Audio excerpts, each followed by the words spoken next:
ನಮಸ್ತೆ, ನನ್ನ ಹೆಸರು ರಾಜಶೇಖರ್. ಇಲ್ಲಿ ನಾನು ಈ ನೀರಾವರಿ ಇದಕ್ಕೆ ಕೋತ್ರಿ ಹುಲ್ಲನ್ನ ಬೆಳೆದಿದ್ದೀನಿ.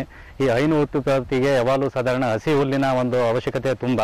ಹಾಗಾಗಿ ಹೆಚ್ಚಿನ ಇಳುವರಿ ಮತ್ತು ಒಂದು ಹೈನು ಉತ್ಪತ್ತಿಗೆ ಹೆಚ್ಚಿಗೆ ಈ ಹುಲ್ಲಿನ ಒಂದು ಅನುಕೂಲದಿಂದ ಹೆಚ್ಚಿನ ಇಳುವರಿ ಬರ್ತಾ ಇದೆ. ಅದರಿಂದ ಈ ಕೋತ್ರಿ ಹುಲ್ಲನ್ನ ನಾನು ಹಾಕಿದ್ದೀನಿ. ಈ ಕೋತ್ರಿ ಹುಲ್ಲನ್ನು ಎಲ್ಲೆಲ್ಲಿ ಬೆಳಿಬೋದು ಸರ್? ಎಲ್ಲ ಮಣ್ಣಿಗೂ ಸೂಕ್ತವಾದ ಒಂದು ಬೆಳೆ ಇದು. ಎಲ್ಲ ಹವಾಗುಣದಲ್ಲೂ ಬೆಳಿಬೋದು.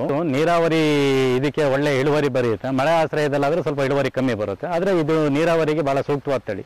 ಸರ್, ಈಗ ಈ ಕೋತ್ರಿ ಹುಲ್ಲು ಅಂತ ಹೇಳಿದ್ರಿ, ಇದನ್ನು ಯಾವ ಥರ ಹಾಕಬೇಕು ನಾವು? ಇದನ್ನು ನಾವು ಇದು ಕಾಂಡದಿಂದ ಹಾಕೋಂಥದ್ದು. ಇದು ಕಬ್ಬಿನ ರೀತಿ ನಾವು ನಾಟಿ ಮಾಡ್ತೀವಿ.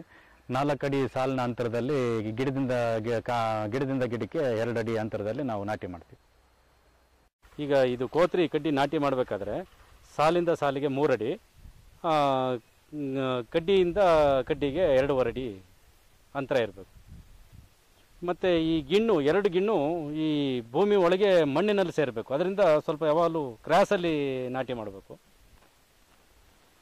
2 ಗಿಣ್ಣು ಭೂಮಿನೊಳಗಿದ್ದಾಗ ಮೊಳಕೆ 2 ಗಿಣ್ಣಲ್ಲೂ ಬೇರು ಕೊಡುತ್ತೆ. ನಾಟಿ ಮಾಡಿದ 1 ವಾರಕ್ಕೆ ಚಿಗುರು ಬರುತ್ತೆ.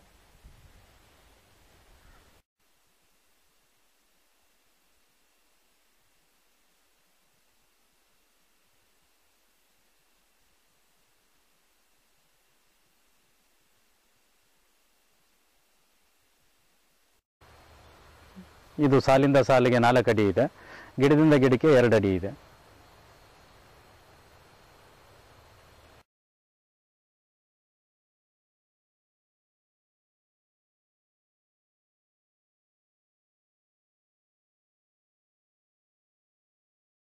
ಸರ್, ನೀವೀಗ ಕೋತ್ರಿ ಜಾತಿ ಹುಲ್ಲನ್ನು ಹೇಳಿದ್ರಿ, ಇದನ್ನು 1 ಎಕರೆನಲ್ಲಿ ಬೆಳೆದ್ರೆ ಎಷ್ಟು ದಿನ ಮೇಯಿಸ್ಬೋದು? ಇದು ನಾಟಿ ಮಾಡಿದ್ದು 90 ದಿವಸಕ್ಕೆ ಪ್ರಥಮವಾಗಿ ಕಟಿಂಗ್ ಬರುತ್ತೆ. ನಂತರ 60 ದಿವಸಕ್ಕೆ ಪ್ರತಿ ಕೊಯ್ಲು ಬರುತ್ತೆ. ಈ 1 ಎಕರೆಗೆ 6 ರಿಂದ 8 ದನಗಳ ನಿರಂತರವಾಗಿ 1 ವರ್ಷ ಗಂಟನೂ ಮೇವಾಗ್ತದೆ. ನೀರಾವರಿ ಸೌಲಭ್ಯ ಇದ್ದಾಗ ಮಾತ್ರ. ಈ ಮಳೆ ಆಶ್ರಯದಲ್ಲಾದರೆ ಸರಾಸರಿ ನಾವು 5 ಹಸುಗಳನ್ನ ಮೇಯಿಸ್ಬೋದು. ಸರ್, ನೀವು ಈಗ ಬೆಳೆದಿದ್ದೀರಲ್ಲ ಈ ಕೋತ್ರಿ ಹುಲ್ಲಿಗೆ ಏನಾದ್ರು ನಾವು ಗೊಬ್ಬರಗಳೇನಾದ್ರು ಹಾಕಬೇಕಾಗತ್ತಾ? ರಾಸಾಯನಿಕ ಗೊಬ್ಬರಗಳು ನಾಟಿ ಮಾಡೋಕ್ಕೆ ಪೂರ್ವದಲ್ಲಿ ನಾವು ಕೊಟ್ಟಿಗೆ ಗೊಬ್ಬರ ಕೊಡ್ತೀವಿ. ಕೊಟ್ಟಿಗೆ ಗೊಬ್ಬರ ಕೊಟ್ಟಾಗ ಪ್ರತಿ ಕೊಯ್ಲಿನಲ್ಲೂ ನಂತರ ನಾವು ಯೂರಿಯಾ ಗೊಬ್ಬರ ನಾವು ಕೊಡ್ತೀವಿ. ಸರ್, ಈ ಕೋತ್ರಿ ಹುಲ್ಲು ಅಂತ ಹೇಳಿದ್ರಲ್ಲ, ಇದನ್ನು ಯಾವ ಸಮಯದಲ್ಲಿ ನಾವು ಬಿತ್ತನೆ ಮಾಡಬೇಕಾಗತ್ತೆ ಈ ಕೋತ್ರಿ ಹುಲ್ಲನ್ನು?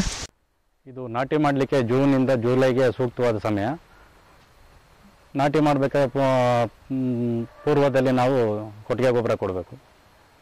ನೇಗಿಲಿನ ಸಾಲಿನಲ್ಲೇ ನಾವು ನಾಟಿ ಮಾಡ್ಬೋದು. ಇದು ಕಾಂಡದಿಂದ ನಾವು ನಾಟಿ ಮಾಡೋಂಥ ಈ ಕೋತ್ರಿ ಹುಲ್ಲು 60 ದಿವಸದ ನಂತರ ನಾವು ಕೊಟ್ಟರೆ ಭಾಳ ಉತ್ತಮ. 60 ದಿವಸದ ಒಳಗಡೆ ಕೊಟ್ಟಿದ್ದಾಗ ಇದರಲ್ಲಿ ಒಂದು ರೀತಿ ಸನೈಡ್ ಅಂತ ಒಂದು ವಿಷವಸ್ತು ಇದರಲ್ಲಿ ಇರೋದ್ರಿಂದ ಈ ಹೊಟ್ಟೆ ಉಬ್ಬರ ಬಂದು ಹಸುಗಳಿಗೆ ಸಾವು ಸಂಭವಿಸ್ತದೆ. ಅದರಿಂದ ನಾವು ಸಾಧಾರಣ 60 ದಿನದ ನಂತರ ಕೊಯ್ದು ಕೊಡೋದು ಭಾಳ ಉತ್ತಮ. ಈಗ ಹೈನುಗಾರಿಕೆ ಅನ್ನೋದು ಸಾಧಾರಣ ವ್ಯವಸಾಯಕ್ಕೆ ಒಂದು ಉಪಕಸಬು. ಈಗ ನಮಗೆ ಈ ಹಸುಗಳಿಗೆ ಮೇವೊಂದೇ ಭಾಳ ದೊಡ್ಡ ಸಮಸ್ಯೆ. ಮೇವು ಎಲ್ಲ ಸಮಯದಲ್ಲೂ ಎಲ್ಲ ರೀತಿಯಲ್ಲೂ ಇರೋದಿಲ್ಲ. ಹಂಗಾಗಿ ನಾವು ಮೇವಿಗಾಗಿ ನಾವು ಸಪ್ರೇಟಾಗಿ ಬೆಳ್ಕೊಂಡು ಪ್ರತ್ಯೇಕವಾಗಿ ಬೆಳ್ಕೊಂಡು ಕೊಟ್ಟಿದ್ದಾಗಿದ್ರೆ ನಮಗೆ ಹೈನುಗಾರಿಕೆ ಖಂಡಿತವಾಗಿ ಲಾಭ ಆಗ್ತದೆ. ಸರ್, ಈಗ ನೀವು ಕೋತ್ರಿ ಹುಲ್ಲು ಅಂತ ಹೇಳಿದ್ರಲ್ಲ, ಈ ಕೋತ್ರಿ ಹುಲ್ಲಿಗೆ ಯಾವುದೇ ಆದಂಥ ಏನಾದರೂ ಕಾಯಿಲೆಗಳು ಅಥವಾ ಏನಾದ್ರು ಬರುತ್ತಾ? ಈ ಕೋತ್ರಿ ಹುಲ್ಲಿಗೆ ಯಾವುದೇ ಕಾಯಿಲೆಗಳಿಲ್ಲ. ಹಂಗಾಗಿ ಇದಕ್ಕೆ ಕಾಯಿಲೆ ಅನ್ನೋದೇ ಬರುವುದಿಲ್ಲ. ಇದನ್ನು ಸಾಧಾರಣ ನಾವು ಕಳೆ ಬೆಳೆಯಾಗಿ ಸಾಧಾರಣ ಬೆಳಿಬೋದು. ಇದನ್ನೇನು ವಿಶೇಷವಾದ ಆರೈಕೆಯಲ್ಲಿ ಏನು ಬೇಕಾಗಿಲ್ಲ.